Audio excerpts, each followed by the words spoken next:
कोई भी दल अपने आप को ये साबित न करे कि ये देश की सत्ता मेरी बपौती है। उन्होंने अपने नागरिक महत्व को पीछे छोड़ दिया। उन्हें पता नहीं कि हम नागरिक हैं, देश के, भारत के नागरिक हैं। कोई कांग्रेस का भक्त बना है, कोई बीजेपी का, कोई अन्य दलों का। तो ये भक्ति रस में जो लोग डूबे हुए हैं, उनको समझना चाहिए कि हम किसी के भक्त नहीं हैं और कोई मेरा भगवान नहीं है। जितने भी दल है ना, ये सब जो है हमारे सेवक हैं, हमारे दाता नहीं है वो।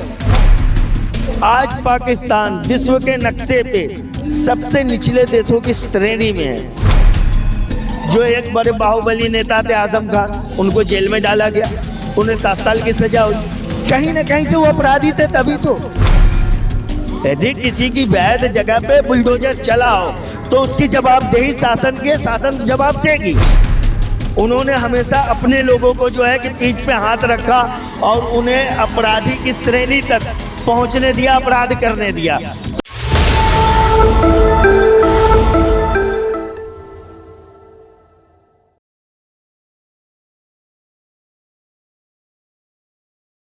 आदाब, नमस्कार, सत श्री अकाल। मैं इम्तियाज रोहतासी और आप देख रहे हैं मेरा चैनल इंडिया बोले हल्ला बोल। इस वक्त मैं फिर आ चुका हूं दिल्ली कनॉट प्लेस में और हमारे साथ हैं मुन्ना मुनव्वर भाई। आज हम इनसे बात करेंगे कि 2024 में जो इलेक्शन होने वाला है मोदी जी का यानी प्रधानमंत्री का, इसके बारे में ये क्या कहते हैं कि 2024 में फिर से मोदी सरकार आएगी या फिर गठबंधन पार्टी बाजी मार जाएगी।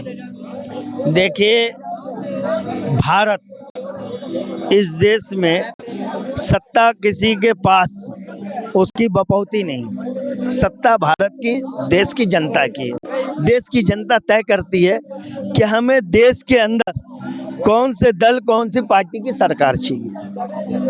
तो ये देश की जनता तय करती है। यहाँ सरकारों ने खुद ही तय कर रखा है। पिछले 70 करीब 55-56 सालों तक कांग्रेस ने शासन किया, तो उन्होंने तय कर रखा था कि हम एक दल हैं, इस देश के राजनीतिक दल है, सत्ता हमारी ही रहेगी।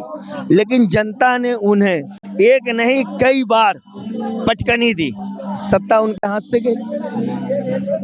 तो इसी प्रकार कह रहे, कोई भी दल अपने आप को ये साबित न करे कि ये देश की सत्ता मेरी बपौती है। अमित शाह तो कहते हैं कि इस बार हम 400 पार कर देंगे। देखिए, उन्होंने तो कहा था कि भाई 50 साल हम शासन करेंगे। उनके पास रणनीति है, उनके पास बुद्धि है, उनके पास जो है उनका संगठन सशक्त है। वो 50 के 100 वर्ष तक शासन कर सकते हैं, ऐसी बात नहीं, वो शासन कर सकते हैं। लेकिन देश है, ये भारत देश है, ये देश की जनता है। जब आम चुनाव में जाएंगे, उसका रिजल्ट आएगा, उसके बाद निर्णय होगा कौन जीता कौन हारा।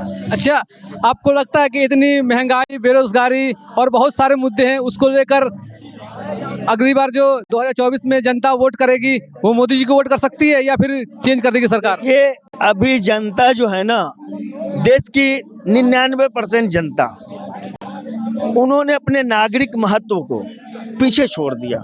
उन्हें पता नहीं कि हम नागरिक हैं, देश के, भारत के नागरिक हैं।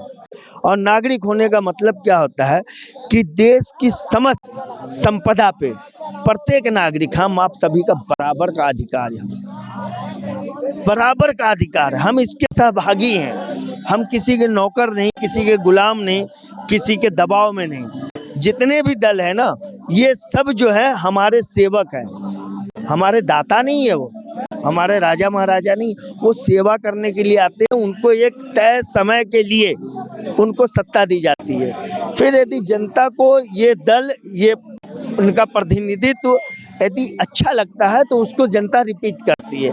लेकिन प्रतिनिधित्व इनका यदि समाज और जन के लिए खराब होता है तो जनता उसे बदल भी देती है।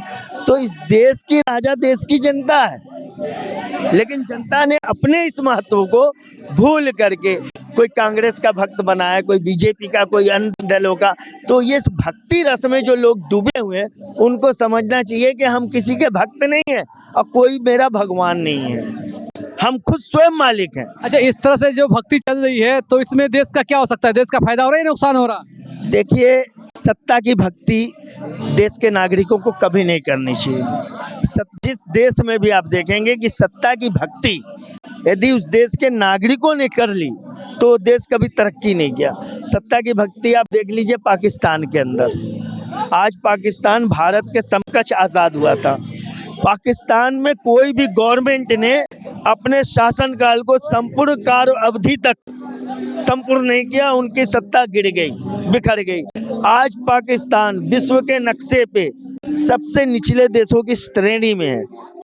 ये क्यों?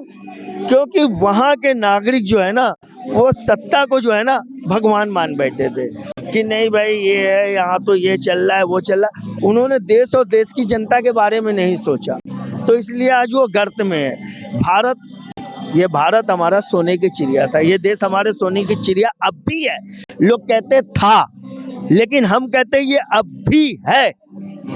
अच्छा, विपक्ष वाले कहते हैं कि जो बीजेपी सरकार है वो धर्म की राजनीति कर रही है।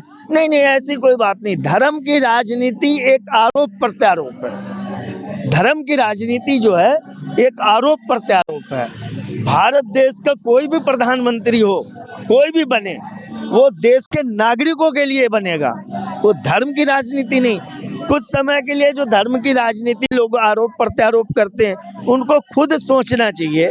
यदि राजनेता धर्म की राजनीति कर रहे हैं और किसी धर्म समुदाय के ऊपर टारगेट कर रहे हैं, तो हम कितने बड़े बेवकूफ़ हैं यार कि हम उनकी बातों को मान करके उनके क्रियाकलापों को हम अंजाम दें और हम अपने आप को अपराधी बना लें। नहीं, वो यूपी के अंदर जो एक तरफ नूह मेवात एक तरफा बोल, इस वजह से बोलती है वो। देखिए, यूपी के अंदर जिस प्रकार से आप देखेंगे मुद्दा लेकर के धार्मिक फैला देते हैं लोग, लेकिन आप देखेंगे कि अपराधी तो अपराधी होता, अपराधी का कोई धर्म नहीं होता। अपराधी का कोई धर्म नहीं होता। लोग अपराधियों को धर्म से जोड़ देते हैं कि ये मुस्लिम धर्म का था, ये हिंदू धर्म का था, तो ये फलाने धर्म का था, इसने ऐसा किया वैसा किया।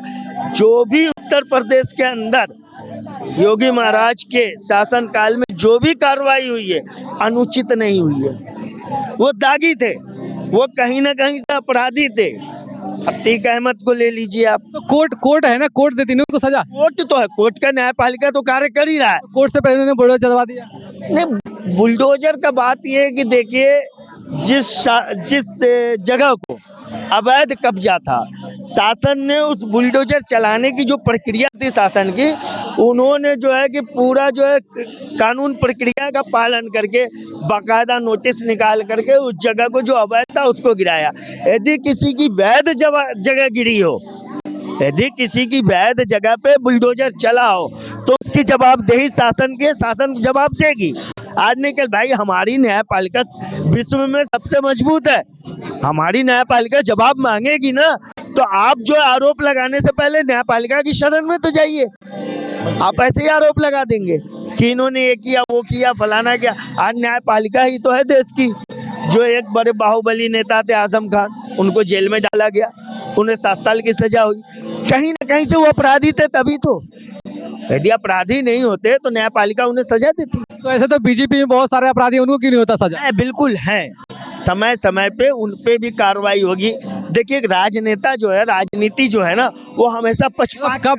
कब होगी कार्रवाई? मतलब सरकार जब चेंज होगी, जब? नहीं, राजनीति हमेशा पक्षपात करती है। राजनीति क्या होती है कि अपने लोगों को वो समर्थन देती है, सहयोग देती है। यही काम पिछले जो शासन काल रहे कांग्रेस के, उन्होंने किया। उन्होंने हमेशा अपने लोगों को जो है कि पीठ पे हाथ रखा और उन्हें अपराधी की श्रेणी तक पहुंचने दिया, अपराध करने दिया। तो सत्ता का हाथ जहां रहता है वहां अपराध पनपता है। तो आज यदि बीजेपी में ऐसा चल रहा है तो बीजेपी भी सत्ता गंवाएगी, जैसे कांग्रेस गंवाई थी।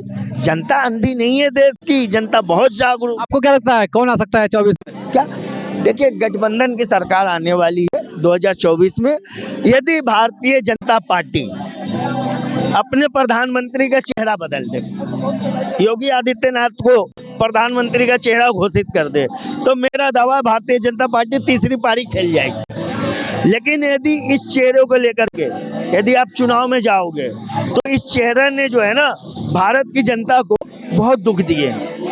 तो भारत की जनता जो है ना, वोट नहीं देगी भारतीय जनता पार्टी। आप चेहरा बदल दीजिए, राजनीति बदल जाएगी, आपकी सत्ता फिर दोबारा आएगी। ओके, शुक्रिया।